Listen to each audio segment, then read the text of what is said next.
Viens, tel que tu es, adore.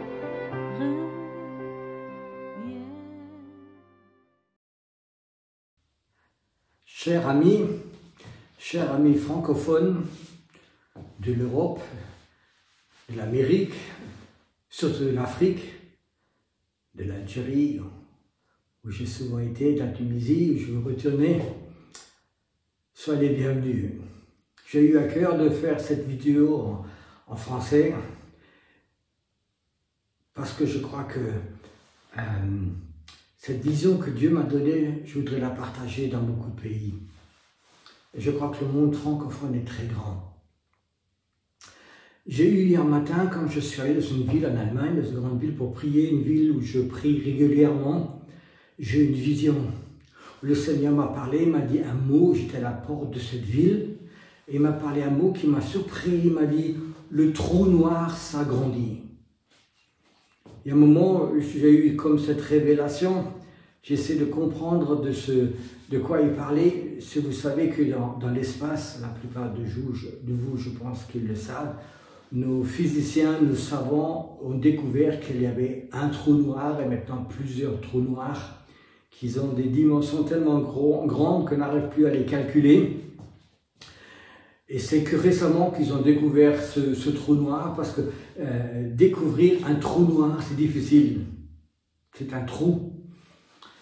Et ce trou noir, les scientifiques l'ont reconnu parce que la matière était attirée par ce trou noir et disparaissait. Et ils se sont rendus compte que des astres complets étaient attirés et puis même des systèmes solaires étaient capables de rentrer dans ce trou et de disparaître. Et il n'y avait rien qui sortait par derrière. C'est une vision qui peut faire peur. Et les physiciens, ils ont dit que si la Terre passait devant un trou noir, en quelques secondes, il n'y aurait plus de terre, il ne restait rien du tout. Ça disparaissait dans ce trou noir et c'était parti. Et quand j'étais dans cette ville, et puis le Seigneur m'a dit, le trou noir s'agrandit. Il m'a dit, Pierrot, ce trou noir, dans le monde invisible, dans le monde spirituel, ici que tu vois un esprit, ce n'est rien d'autre qu'une porte de l'enfer. Et j'ai vu que derrière cette porte, il y avait comme un grand aspirateur des forces démoniaques, spirituelles, qui étaient comme un aspirateur et qui attiraient ces gens-là. Et je voyais beaucoup de milliers de gens dans cette ville qui se promenaient, qui allaient, qui travaillaient, qui faisaient des courses. Ils avaient les yeux rivés sur terre, ils marchaient dans leurs idées. Ils avaient comme perdu complètement la boussole et ils marchaient vers ce trou noir.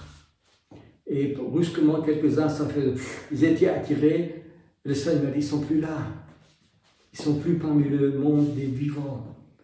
Ils sont partis et puis leur esprit n'a plus aucune activité. Ils sont dans l'enfer. Le Seigneur m'a dit, tu vois, il y a des milliers de gens dans cette ville, ils savent intérieurement, profondément, qu'un jour, ils passeront devant cette porte. Et ça va beaucoup plus vite qu'on s'imagine. Je ne sais pas si vous avez lu dans certains médias, ou très peu dans les médias, mais surtout sur les plateformes de films internet, il y a une surmortalité presque dans tout le monde, où des gens maintenant meurent plus vite, il y en a plus qui meurent qui meurent quelques années avant. Et puis nos politiciens, ils n'aiment pas trop en parler parce que c'est des sujets désagréables, on leur pose des questions, ils ne savent pas quoi répondre. Il y a beaucoup de gens qui ont essayé d'analyser, de calculer comment ça se fait, ça vient de quoi. Donc il y a eu plusieurs thèses. Est-ce que c'est le corona? Est-ce que c'est le vaccin? Est-ce que c'est parce que les gens ne sont pas vaccinés? Est-ce que c'est à cause de cette dépression que les gens ont eu pendant ce corona ou autre chose? Et aucune thèse n'a tenu. On ne sait pas pourquoi plus de gens meurent, surtout aussi des jeunes. On a vu que des jeunes, même des sportifs qui étaient en bonne santé d'un jour à l'autre, crise cardiaque, arrêt cardiaque, mort. Peut-être c'est quelque chose qui est en train cet esprit de mort qui est en train d'aspirer de plus en plus ces gens. Et j'étais dans cette ville et j'étais un peu presque démoralisé parce que je voyais l'état spirituel. Je ne sais pas s'il y a encore 2 ou 3% de chrétiens nés à nouveau qui ont une relation avec Dieu, qui ont une relation avec Jésus-Christ. Je ne parle pas de religieux, je pense des gens qui ont vraiment une relation avec Dieu. Et j'ai vu vraiment cet aspirateur, ce trou noir qui allait s'agrandir, où les forces spirituelles tiraient de plus en plus. Il y avait du tout dans ces forces spirituelles, il y avait cet esprit de mort, mais il y avait aussi beaucoup de gens qui coupaient cette foi en Dieu, cet esprit humanisme, cet esprit philosophique, ces médias, ce monde de films qui nous coupe toujours de Dieu. Et puis j'étais là un peu dépassé, et le Seigneur m'a dit, tu sais, quand on me montre une vérité, il y en a une autre aussi. J'ai vu qu'il y a certaines personnes se promenaient dans cette ville devant ce trou noir, elles passaient même tout près devant, et c'était pas attiré du tout. Je dis, Seigneur, comment ça se fait? Et puis j'ai vu que ces gens avaient des racines en Dieu, des racines dans une foi vivante dans ce Dieu, dans ce Père, le Père des hommes, notre Père spirituel. Ils avaient une foi en Jésus-Christ qui était leur sauveur. Ils savaient qu'il y avait un Jésus qui était là, qui priait pour que leur foi ne s'arrête jamais. Et j'ai vu que ces personnes-là, qui avaient des racines, c'était vraiment comme sur un jeu d'échecs, ils ne bougeaient pas, ils étaient là. Et le Seigneur m'a dit, rien n'est perdu, parce que moi j'ai un plan aussi.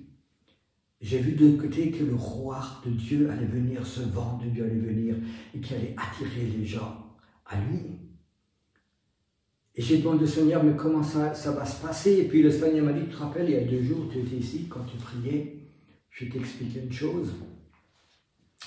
Le Seigneur m'a redonné cette parole il y a 2 jours avant, il m'a dit, tu vois, dans la Bible, il est marqué, Élie va revenir. Cet esprit, cette onction, ce manteau d'Élie va revenir. Ce prophète de l'Ancien Testament, il est marqué dans Amos, dans le dernier livre de l'Ancien Testament, il est marqué que Élie allait revenir. Et si tu connais la Bible, même Jésus croit qu'Élie va revenir. Élie va revenir et il va mettre le cœur de Dieu et le cœur des hommes ensemble. Il va réunir le cœur des enfants au cœur de Dieu. Est-ce que tu sens cet esprit d'Élie qui va revenir? Est-ce que tu sens que ce n'est plus la religion, même aux chrétiens, qui nous intéresse, et c'est de connaître le cœur de Dieu? On a trop parlé dans nos églises de choses qui n'avaient plus rien à voir avec le cœur de Dieu. C'était de la religion. Et je sens que cet esprit de religion, il va revenir, ce sera un esprit prophétique et il va toucher surtout le cœur des gens qui ont quelque chose de prophétique en eux. Et ils vont avoir quelque chose qui attire les gens. Et tu vas leur parler du cœur de Dieu. C'était vraiment une révélation que Dieu m'a dit. Et en même temps, il y aura ce roi de Dieu. Et ce sera une force contraire, ce sera une force qui attire les gens vers Dieu.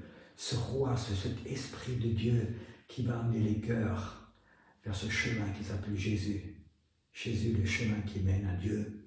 Et nous vivons dans un temps où ces 2 forces vont vraiment dans nos villes, dans nos pays, parce que ce trou noir, il n'est pas seulement dans cette ville en Allemagne, il est dans tous les pays, il est dans toutes les villes, il est aussi dans ta ville. Et tu sens ces esprits. J'ai vu beaucoup de gens qui savaient comment ils allaient terminer, des gens qui n'avaient plus de vision, des gens qui n'avaient plus de sens dans la vie. En Allemagne, il y a des milliers de gens, de jeunes, quand tu leur demandes est-ce que tu veux te marier, est-ce que tu vas avoir des enfants, ils te répondent non, on ne peut plus avoir d'enfants, ce monde il est terrible. C'est des gens qui se collent dans les routes, qui se collent sur les trottoirs, qui se collent partout pour freiner, pour dire le monde il va dans un faux sens. Je sais que c'est des gens qui veulent améliorer la terre, c'est des écologistes, ils ont des bonnes idées. Mais tu sais, celui-là qui va changer ce monde écologique, c'est Dieu. Il a marqué que la créature a faim de ce Dieu. La créature attend que ce Dieu revienne, que ce réveil revienne, que le péché, que les forces démoniaques vont faiblir et tu vas voir, la nature va se rétablir. C'est pas en se collant sur les routes et en embêtant les autres qu'on va faire ceci, mais c'est que ces hommes et ces femmes qui ont des racines en Dieu, qui commencent vraiment à prier. Je crois qu'il ne suffit pas de savoir le plan de Dieu, mais il faut rentrer dans le plan de Dieu. Et Dieu appelle en ce moment vraiment une armée de personnes prophétiques. J'appelle ça une armée d'intercession prophétique, qui sentent le plan de Dieu, qui sentent vraiment que ce que Dieu il a dans son cœur. Et Dieu il veut appeler le cœur des hommes à retourner sur lui. Dieu ne cherche pas la religion. Dieu ne cherche pas que les gens fassent des rituels. Dieu voudrait être au niveau de père d'un peuple qui est perdu, là où tu habites, dans ton pays. Je voudrais te demander, est-ce que ces mots, cette vision que j'ai eue, ces mots prophétiques, est-ce qu'ils te touchent? Est-ce qu'il y a quelque chose en toi qui dit, oui, je sentis déjà ce trou noir. Je sentais aussi des moments où j'étais fatigué spirituellement, j'avais envie de mourir, il n'y avait plus de sens dans ma vie, de résigner, de tomber dans l'alcool, dans la drogue, dans le travail extrême, d'avoir des faux dieux qui remplacent, de courir après des mammons et autre chose. Est-ce que tu sens que c'est un temps où ce roi de Dieu va venir sur la terre, qu'il y aura des grands réveils dans chaque pays, dans chaque ville? Là, il y aura des trous, il y aura aussi la main de Dieu. Et toi, tu peux activer le plan de Dieu. Tu es capable de dire, Seigneur, tu vois ces hommes qui rentrent dans ce trou noir, qui sont perdus, ces femmes, ces jeunes, ils ont tout perdu, parce qu'ils ont écouté cet esprit peut-être athéiste, humaniste, et autre chose. Ils ont perdu leur foi en Dieu. Dieu, appelle-les. Appelle-les, c'est le temps d'appeler ces hommes, et commence par la prière. C'est le temps de Dieu. Dieu t'appelle. Si tu entends, et tu comprends ce que Dieu veut dire aujourd'hui, ne ferme pas ton cœur. Si tu entends, réagis. Réagis en tant que, quand tu commences à prier, Seigneur, envoie ton roi. Que ces vents soient libérés. Je sais que les autres dans les trous, ils sont libérés. C'est le temps où le roi de Dieu, ce vent de Dieu va être libéré. J'ai une envie. Toi aussi. Frères, sœurs, que Dieu te bénisse. C'est un temps qui est fait pour les intercesseurs, pour les gens prophétiques, dans le nom du Seigneur Jésus.